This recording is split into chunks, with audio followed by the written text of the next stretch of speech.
সকলেই বক্তব্য রেখেছি। তার মূল উদ্দেশ্য হচ্ছে পরিবর্তন সংকল্প। আগামীকাল মোদির পাল্টা সভা সিঙ্গুরে মমতা বন্দ্যোপাধ্যায়ের সেই প্রসঙ্গে কেন্দ্রীয় জাহাজ প্রতিমন্ত্রী শান্তনু ঠাকুর জানান, এখানে সিঙ্গুরের মানুষজনকে নিয়ে কিছু ভাবেননি রাজ্যের মুখ্যমন্ত্রী যে ভুল করেছেন সিঙ্গুরের ডাটাকে না ঢুকতে দিয়ে। প্রধানমন্ত্রী সেখানে সভা করে বুঝিয়ে দিলেন বিজেপি ক্ষমতায় আসলে সেখানে শিল্প হবে। সিঙ্গুরের শিল্প হবে কথা নেই, তাহলে 15 বছরে এতদিনের শিল্প হতো। আজ কলকাতায় এসে দিদির কাছে ইডি হেরেছে, সম্মানের সঙ্গে বিজেপি হারতে চাই বলেছেন অখিলেশ যাদব প্রসঙ্গে শান্তনু ঠাকুর জানান, ইন্ডিজ গত লোকসভায় খতম হয়ে গেছে। আনন্দপুরে অগ্নিকাণ্ডের ঘটনায় বিজি মমতা বন্দ্যোপাধ্যায়ের আদেশ শোনার পর বক্তব্য দেয়। উত্তর 24 পরগনার বসিরহাটে সন্দেশখালীতে 2300 জনকে নন সিটিজেন নোটিশ প্রসঙ্গে শান্তনু ঠাকুর জানান, ওটা ইলেকশন কমিশনের ব্যাপার। যদি কোনো রোহিঙ্গা থাকে সেক্ষেত্রে তাদেরকে চিহ্নিতকরণ করতে হবে। মমতার দিল্লি যাওয়া প্রসঙ্গে শান্তনু বলেন, উনি তো বলেছিলেন এসআইআর হতে দেবেন না, সুতরাং দিল্লি গিয়ে কোনো কাজ হবে না, যা হবে পক্ষান্তর। এই পরিবর্তন সংকল্প শুধু একটা বক্তব্য বা বক্তব্যের মাধ্যমে সমাপ্ত করা যায় না।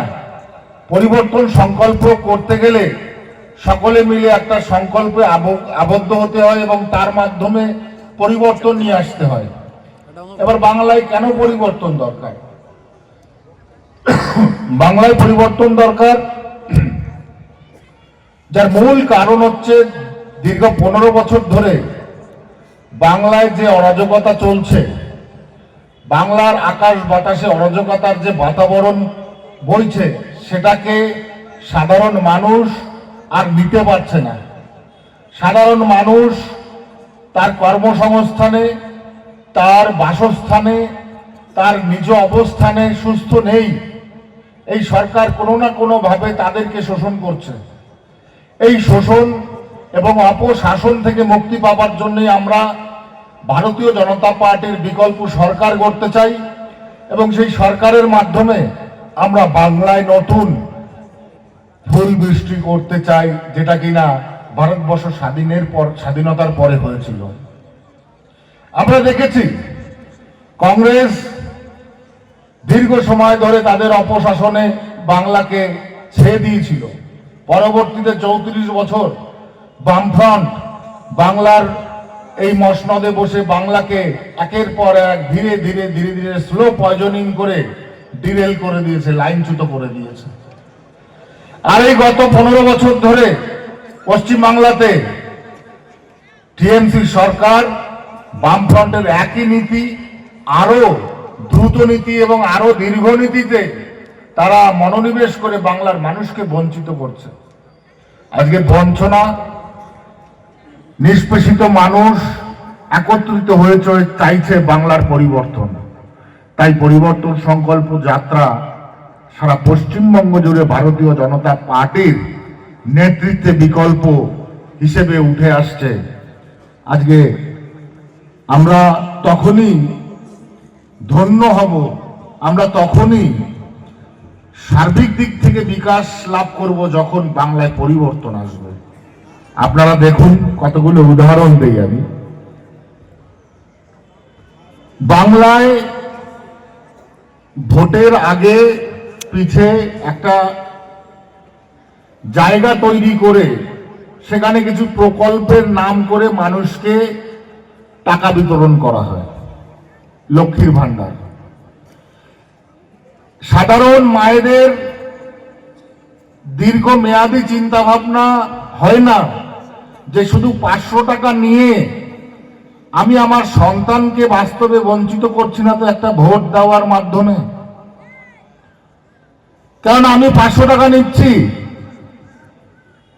কিন্তু বাংলায় কোনো প্রকল্প নেই, কোনো সংস্থা নেই, কোনো চাকরি নেই, কোনো প্রকার স্বাস্থ্য ব্যবস্থার উন্নতি নেই, শিল্প নেই, কোনো কিছু নেই। তাহলে আমার সন্তানটি বা তার সন্তানটির আগামী ভবিষ্যৎ কি হবে? আমি তো 500 টাকা নিয়ে ভোট দিচ্ছি তাকে, সরকারে আনছি তাকে, কিন্তু আগামী ভবিষ্যৎ প্রজন্মের জন্য কি হবে বাংলার? এই চিন্তা ভাবনা কিন্তু করছে না। আর টিএমসি দেখাচ্ছে আমি প্রকল্প দিচ্ছি, প্রকল্পের নামে মানুষকে কি দিচ্ছে? প্রকল্পের নামে মানুষকে একটা অর্থ দিচ্ছে, যেটা কিনা প্রলোভন। কারণ একসাথে অর্থ পেলে একবারে কিছু অর্থ পেলে মানুষের সহযোগিতায় আসে, সেই সহযোগিতাটাই ভবিষ্যৎ অন্ধকারের মূল কারণ। কই সার্বিক বিকাশের কথা তো ভাবছে না, যেখানে ভারতবর্ষের মাননীয় প্রধানমন্ত্রী শ্রী নরেন্দ্র দামোদর দাস মোদীজি যে চিন্তা ভাবনা করেছে ভারত বিকাশের জন্য, সেই চিন্তা ভাবনায় বাংলা কোথায়? বাংলা তো সেই প্রকল্পগুলো থেকে মানুষকে বঞ্চিত করছে। কত প্রকার প্রকল্প বাংলায় চালু হচ্ছে না কেন্দ্রের সরকারের। আমি বলে দিই, প্রধানমন্ত্রী আয়ুষ্মান ভারত প্রকল্প, যে প্রকল্পের মাধ্যমে মানুষের একটা বীমা হিসাবে 5 লক্ষ টাকা পার মাথা পিছু, প্রত্যেকজন মানুষের মাথা পিছু 5 লক্ষ টাকা করে একটা ধার্য করা হয়েছে, যেটা কিনা কেন্দ্র সরকার সরাসরি নিজে দিতে চায়। ভারতবর্ষের প্রত্যেকটা রাজ্য আয়ুষ্মান ভারত প্রকল্পকে গ্রহণ করেছে এক্সেপ্ট পশ্চিমবাংলা। পশ্চিমবাংলার মানুষ আজকে আয়ুষ্মান প্রকল্প থেকে বঞ্চিত। সাধারণ ঘরের মানুষদের বিভিন্ন ব্যাধি, বিভিন্ন সমস্যা হয়েই থাকে, সেখানে সরকারি হসপিটালে গিয়ে এখন নিজের গ্রান্টের টাকা খরচা করে তাদেরকে চিকিৎসা করাতে হবে। আয়ুষ্মান ভারত প্রকল্প যদি আজকে পশ্চিমবাংলায় সরকার লাগু করত, তাহলে আজকে পশ্চিমবাংলার মানুষের স্বাস্থ্য ব্যবস্থা আরো বেশি উন্নত হতো।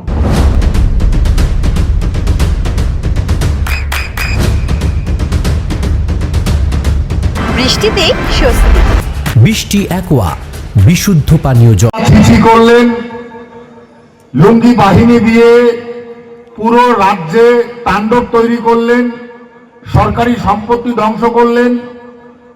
এরপরে উনি এই সমস্ত ধ্বংস করার পরে উনি ক্ষান্ত দিলেন, কিন্তু সিএর বিরোধিতা করলেন। আজকে এসআইআর 14th এডিশন হিসেবে সিএ সার্টিফিকেটকে মান্যতা দিয়েছে ইলেকশন কমিশন। তাহলে মমতা বন্দ্যোপাধ্যায়, আপনি যখন থেকে সিএর বিরোধিতা করলেন, তখন থেকে যদি সিএর বিরোধিতা না করতেন, তাহলে আজকে অনেক দূর এগিয়ে যেত সাধারণ মানুষের সিএ সার্টিফিকেট ফর্ম পেতে।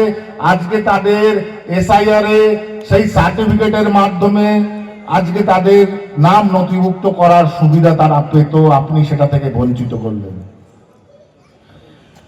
আপনি আরো বঞ্চনা করছেন, দ্বিচারিতা করছেন। আমি বলে দিই, আপনি বলছেন সিএ মানি না, সিএ করতে হবে না। ভোটার কার্ড, আধার কার্ড থাকলেই নাকি সিএ হয়ে যায়, এই সিটিজেনশিপ হয়ে যায়। আমাদের সমাজের, আমার এই জ্ঞান আছে যে আমাদের সমাজের যে সমস্ত মানুষরা পাসপোর্ট ইনকোয়ারিতে ডিআইবির কাছে যায়, ডিআইবি তাদের কাছে পাসপোর্ট ইনকোয়ারির জন্য 71 সালের আগের দলিল চায়। আপনাদের প্রশ্ন করা উচিত ডিআইবি কে, আপনাদের যে পুলিশ মন্ত্রী, সেই পুলিশ মন্ত্রী বলে দিয়েছে ভোটার কার্ড, আধার কার্ড থাকলেই সে সিটিজেন। তাহলে আপনাকে আমাকে 71 সালের আগের দলিল দেখাতে হবে কেন? মুখ্যমন্ত্রী কত টাকা আপনি ইনকাম করছেন এই ডিআইবির মাধ্যমে সাধারণ মানুষের কাছ থেকে, এর জবাব দেবেন। জিআরপি মুখ্যমন্ত্রী আপনি জবাব দেবেন কেন বাংলাদেশি হিসেবে জিআরপি স্টেশনে ধরছে? জিআরপি তো আপনার পশ্চিমবঙ্গের। টাকা তুলছে তাদের কাছ থেকে লক্ষ লক্ষ টাকা, টাকা তুলে এটা কোথায় যাচ্ছে? পুলিশ মন্ত্রীর পকেটস্থ হচ্ছে। তাহলে আজকে এইভাবে মুখ্যমন্ত্রী এবং এই বাংলার সরকার দ্বিচারিতা করছে সাধারণ মানুষের কাছ থেকে। দেখুন, সিএ একটা ন্যাচারালাইজেশন প্রসেস, মানে একটা সাধারণ প্রকৃতিগত প্রসেস, যেখানে ভারত সরকার আইন করে দিয়েছে যে বাংলাদেশ, পাকিস্তান, আফগানিস্তান থেকে ভারতে এলে যদি কোনো শরণার্থী শরণ নিতে চায়, তাদেরকে আমরা নাগরিকত্ব দেব। এটা নাগরিকত্ব নিতে হবে কেন? কেন ভোটার কার্ড, আধার কার্ড, রেশন কার্ড থাকলে আপনি নাগরিক নন, সেটা আগে বুঝুন। ভোটার কার্ড, আধার কার্ড, রেশন কার্ড এটা সিটিজেনশিপের প্রমাণ করে না। সিটিজেনশিপের প্রমাণ করে একমাত্র পাসপোর্ট। যে কারণে ডিআইবি আপনাকে সিটিজেনশিপ দেওয়ার আগে 71 সালের আগের দলিল চাইছে অ্যাজ পার দ্য রুল। ওটা সেন্ট্রাল গভর্নমেন্টের রুল হিসেবে পুলিশ প্রসেস মানছে, আর মুখ্যমন্ত্রী তার দ্বিচারিতার মাধ্যমে আজকে সে মানুষকে ভুল বোঝাচ্ছে। তাহলে যেখানে ছিলাম, কেন আপনি ভোটার কার্ড আধার কার্ড থাকলে আপনি নাগরিক নন? ভোটার কার্ড আধার কার্ডে নাগরিকত্ব প্রমাণ পায় না বিধায় আজকে কেন্দ্র সরকার বাংলাদেশ থেকে আগত মানুষদেরকে সরাসরি আজকে নাগরিকত্ব দেবার জন্য তারা পার্লামেন্টে গেজেট নোটিফিকেশনের মাধ্যমে সিটিজেনশিপ আইন এনেছে। এই কারণে,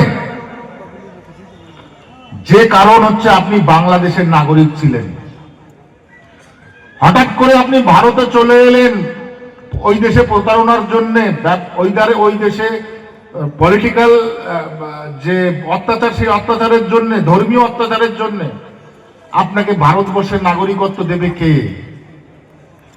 কার অধিকার আছে ভারতবর্ষের নাগরিকত্ব দেওয়া?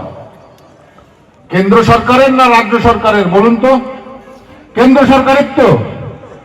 তাহলে রাজ্য সরকার আপনাকে রেশন কার্ড, ভোটার কার্ড বানিয়ে দিল, তাহলে আপনি কি করে নাগরিক হয়ে গেলেন সেটা বলুন আগে। কোন রাজ্য সরকারের যখন অধিকার নেই সিটিজেনশিপ দেবার, একমাত্র অধিকার কেন্দ্র সরকারের, তাহলে আপনি তো নাগরিক হয়ে যাননি।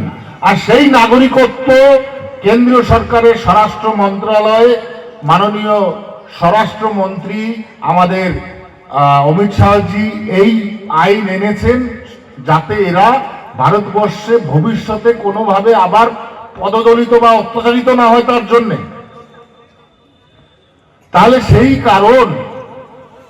কারণ যদি আজকে রাজনৈতিক কারণে আমি বিশ্লেষণ করে তার অপব্যাখ্যা করি, সাধারণ মানুষ তো আর চোখে গামছা বেঁধে নেই বা কানে বাডস গুঁজে নেই যে তারা কিছু শুনতে পাচ্ছে না, দেখতে পাচ্ছে না। সাধারণ মানুষ অতি সক্রিয়, আমাদের থেকে সাধারণ মানুষ বেশি সক্রিয়, বিশেষ করে উদ্বাস্তু সমাজের মানুষ যারা ভারতবর্ষে আজকে এখানে ঠক্কর খাচ্ছে, ওখানে ঠক্কর খেয়ে বেড়াচ্ছে শুধুমাত্র নাগরিকত্ব পাবার জন্য, এই দেশের ফার্স্ট ক্লাস সিটিজেনশিপ পাবার জন্য। তাহলে একটা কথা বলি, নাগরিকত্ব নিতে হবে। কাদের নাগরিকত্ব নিতে হবে? যা সশরীরে বাংলাদেশ থেকে এসেছে, নিজে শরীর নিয়ে। 51 সালের 55 সালের পরে যারা ভারতে এসছেন, 87 সালের আগ পর্যন্ত যারা ভারতে এসেছেন তাদেরকে নাগরিকত্ব নিতে হবে। যারা 87 সালের 1 জুলাইয়ের পরেও এসছেন তাদেরও নাগরিকত্ব নিতে হবে 14 সালের 31 ডিসেম্বর পর্যন্ত। আর নাগরিকত্ব নিতে হবে না তাদেরকে যারাই আগত মানুষদের সন্তানাদি আছেন, যারা 87 সালের 1 জুলাই পর্যন্ত ভারতে জন্মেছেন, তাদের কাউকে নাগরিকত্ব নিতে হবে না। আমাদের প্রায় 50% নাগরিকত্বের সমস্যা এখানে মিটে যায়। কেননা ওই সময় 87 সালের পরে রাজীব গান্ধী একটা আইন আনেন যেখানে বাই বার্থ ন্যাচারালাইজেশনটাকে কেটে দিয়ে বাবা মার যে কোনো একজনের ভারতবর্ষের সিটিজেনশিপ হতে হবে, তারপরে নাগরিকত্ব হবে, এইসব করেছিলেন। কিন্তু তার আগে পর্যন্ত ভারতবর্ষের নাগরিকত্বের বাই বার্থ অর্থাৎ জন্মানোর সূত্রে নাগরিকত্ব পাবার রাইটস ছিল, এরপরে চেঞ্জ করে দেওয়া হয়েছে। এখানে যদি ভারতীয় জনতা পার্টির সরকার থাকতো, কেন্দ্রের সরকার, রাজ্যের সরকার, ডবল ইঞ্জিন সরকার মিলে আজকে আয়ুষ্মান ভারত প্রকল্পকে মানুষের মাথা পিছু ছড়িয়ে দেওয়া যেত কিনা? অবশ্যই যেত। কিন্তু সেটা সম্ভব হচ্ছে না। কেন? এই টিএমসির অপশাসনের জন্য, যার জন্যই পরিবর্তন দরকার। কেন্দ্রের ওই প্রকল্প আনা দরকার। প্রধানমন্ত্রী কিষাণ সম্মান নিধি যোজনা, এখানে বহু কিষাণ ভাইয়েরা আছেন, দাদারা আছেন, যারা একটা প্রকল্পের মাধ্যমে অর্থ পেত চাষবাসের জন্য, বছরে দুবার 5,000 টাকা, 5,500 টাকা করে দুবার পেলে আপনি অর্থনৈতিক দিক থেকে উন্নত হতেন এবং আপনার কৃষি কাজ, পশ্চিমবঙ্গের কৃষি উন্নতি হতো। প্রধানমন্ত্রী কিষাণ সম্মান নিধি যোজনা পশ্চিমবাংলায় লাগু করতে দিল না। তাহলে ভারতীয় জনতা পার্টির সরকার থাকলে ওটা লাগু হতো, পশ্চিমবঙ্গের সাধারণ কিষাণ ভাইদের উপকার হতো। আমি অত্যন্ত দুঃখের সাথে বলছি, এরকম 170টার উপরে প্রকল্প আছে যেটা ভারতবর্ষের বিভিন্ন স্টেটে লাগু হয়েছে, কিন্তু পশ্চিমবঙ্গে ম্যাক্সিমাম প্রকল্পগুলোই লাগু হয়নি। কি করবে সাধারণ মানুষ? কোথা থেকে উন্নতি হবে? আজকে সারা পশ্চিমবঙ্গে প্রায় 50 বছর ধরে কোনো শিল্প নেই। যে শিল্পগুলো ছিল সেই শিল্পগুলো ছেড়ে দিয়ে অন্য স্টেটে চলে গেছে। পাট শিল্প শেষ, অন্যান্য যে সমস্ত বড় বড় শিল্পগুলো ছিল সেগুলো শেষ। মানুষ কাজ পাবে কোথায়? যার জন্য প্রায় 25 লক্ষের উপরে 30 লক্ষ যে বেকার, তারা আজকে পরিযায়ী হয়ে অন্য স্টেটে কাজ করতে হচ্ছে তাদেরকে। পশ্চিমবাংলার এরকম দুরবস্থা, এরকম দুর্গতি হয়েছে।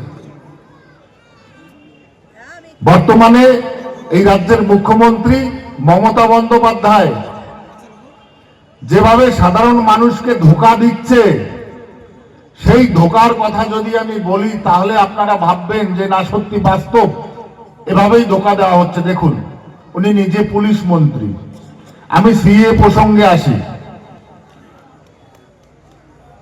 যখন সিএ লাগু হলো, এত বছর পরে কেন মুখ্যমন্ত্রী সিঙ্গুরে সভা করার যে ঝিঁকি চেপেছে সেটা মাননীয় প্রধানমন্ত্রীজির ভিড় দেখে। এই ভিড় সিঙ্গুরের মাটিতে কখনো আগে হয়নি, আর কখনো হবেও না। মুখ্যমন্ত্রী যে ভুলটি করেছেন সিঙ্গুরে টাটাকে না ঢুকতে দিয়ে, সেটাই মাননীয় প্রধানমন্ত্রীজি এসে প্রমাণ করে দিলেন। আমরা ক্ষমতায় এলে সিঙ্গুরে আবার শিল্প আসবে। মুখ্যমন্ত্রীর যে সম্পর্ক, তার সিঙ্গুর সফর, সেখানে বলা হচ্ছে যে মোদি এসে শিল্পের কোনো কথা বলেনি, অর্থাৎ আগামীকাল কোনো শিল্পের কথা জানাতে পারেন বলে মনে করছে শাসক দল। কি বলবেন? ওটা হবে শিল্পের গল্প, বাস্তব শিল্প বলে কিছু হবে না। তাহলে এই 15 বছর ধরে শিল্পের একটা কণা আমরা দেখতে পেতাম। আর ভারতবর্ষের প্রধানমন্ত্রী কোন প্রকল্পের প্রস্তুতি পর্ব ছাড়া প্রকল্প ঘোষণা দিতে পারে না। প্রকল্প আনবে পশ্চিমবঙ্গের ভারতীয় জনতা পার্টির সরকার। আমরা পশ্চিমবঙ্গের যে সরকার গঠন করব, সেই সরকার প্রকল্প আসবে। এখানে ভারতীয় জনতা পার্টির সরকার বর্তমানে নেই। মাননীয় প্রধানমন্ত্রীজিকে কি জমি দেবেন? মাননীয় প্রধানমন্ত্রী কি জমি পাবেন? তাহলেই তো শিল্পর ঘোষণা হবে। তাহলে হঠাৎ করে উদ্ভট উজবুকের মতো তো একটা শিল্প ঘোষণা করে দেওয়া যায় না। এটা তো পাগলের প্রলাপ বকছে সবাই।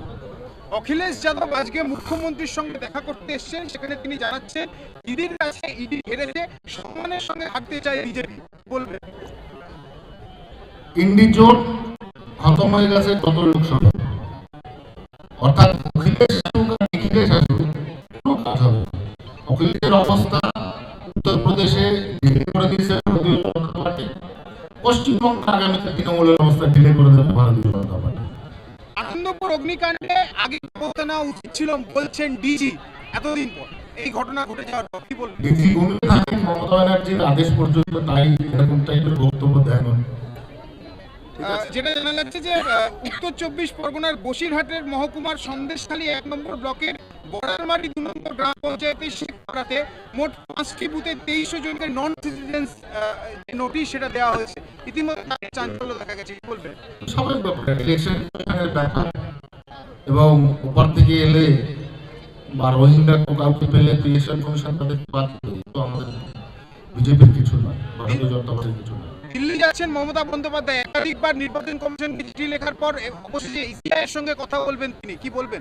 কোনো কাজ হবে না, যেটা হবার বাংলা সেটা হবে। কোনো কাজ হবে না বক্তব্যে, যেটা হবার সেটা হবে। উনি তো বলেছিলেন এসআইআর হতেই দেবো না, পারলেন রুখতে? পারেননি। মঞ্চে দেখলাম আপনার হাতে বুলডোজার তুলে দেওয়া হলো, বুলডোজার কি করবে? সাধারণ মানুষ ভাবছে বুলডোজারের মাধ্যমে অতিক্রমণ হারাতে হবে, স্বাভাবিকভাবে এটা হবে আর নদিয়ার সব থেকে বড় English medium school JRS public school প্রায় ৩৫ বিঘা জমির ওপর গড়ে উঠেছে বিশাল ক্যাম্পাস। নার্সারি থেকে শুরু করে উচ্চ মাধ্যমিক, ITI college, law college, B Ed college, ভর্তি চলছে জেআরএস পাবলিক। ব্যালকনি বা সিঁড়ির রেলিং, মডিউলার কিচেন বা ড্রয়িং রুম, এক কথায় আপনার স্বপ্নের বাড়িকে করে তুলুন আরো সুন্দর। Chakdah ply centre, gorgeous look বা কোয়ালিটি সবে ৩ number 1 Chakdah ply centre. Chakdah ply centre, KBM, Chakdah, Nadia. করবেন কেন করবেন বুঝতে পারছেন না তো? সঠিক গাইডলাইন পেতে আজই আসুন নদিয়ার চাকদাতে নিবেদিতা প্রাইভেট লিমিটেডে। Nivedita private limited, marketing and distribution service. Chakdah aluminium centre, ply, কাঁচ, laminates, kitchen fittings, door lock, window ও অ্যালুমিনিয়ামের খুচরো ও পাইকারি বিক্রেতা। Chakdah aluminium centre, Purbalalpur 50 number রেলগেটের পাশে, চাকদা, নদিয়া। হোমওয়ার্কটা করেছো? হ্যাঁ স্যার। এ বাবা, ভুল করেছো কেন? চোখে কেমন ঝাপসা দেখছি, লিখতে আর পড়তে খুব সমস্যা হচ্ছে। চাকদার মডার্ন অপটিক্স থেকে ভালো চোখের ডাক্তার দেখিয়ে নাও। প্রতিদিন প্রকৃত চোখের ডাক্তার ও দৃষ্টি বিশেষজ্ঞ মডার্ন অপটিক্স, চাকদহে। স্যামসাং, জিও, রিয়েলমি, নদিয়ার একমাত্র অথরাইজড ডিস্ট্রিবিউটর ঘোষ কমিউনিকেশন, থানার মোড়, চাকদা। ভাবছেন 3 স্টার ক্যাটাগরিতে কাটাবে? রুম রে মাত্র 1500 টাকা থেকে স্টার, খাওয়া দাওয়া রিজনেবল প্রাইস। নদিয়ার একমাত্র 3 স্টার ক্যাটাগরি হোটেল এনবি সোনার বাংলা হোটেল, কল্যাণী এইমসের ঠিক উল্টো দিকে, কল্যাণী, নদিয়া। নদিয়া জেলার সবথেকে বড় বিল্ডার্স চাকদার মা মনসা বিল্ডার্স, রড ও সিমেন্টের পাইকারি ও খুচরো বিক্রেতা। মা মনসা বিল্ডার্স, পদ্মবিলা, চাকদা, নদিয়া। রড কেনাকাটায় থাকছে ডিসকাউন্ট অফার। মা মনসা বিল্ডার্স,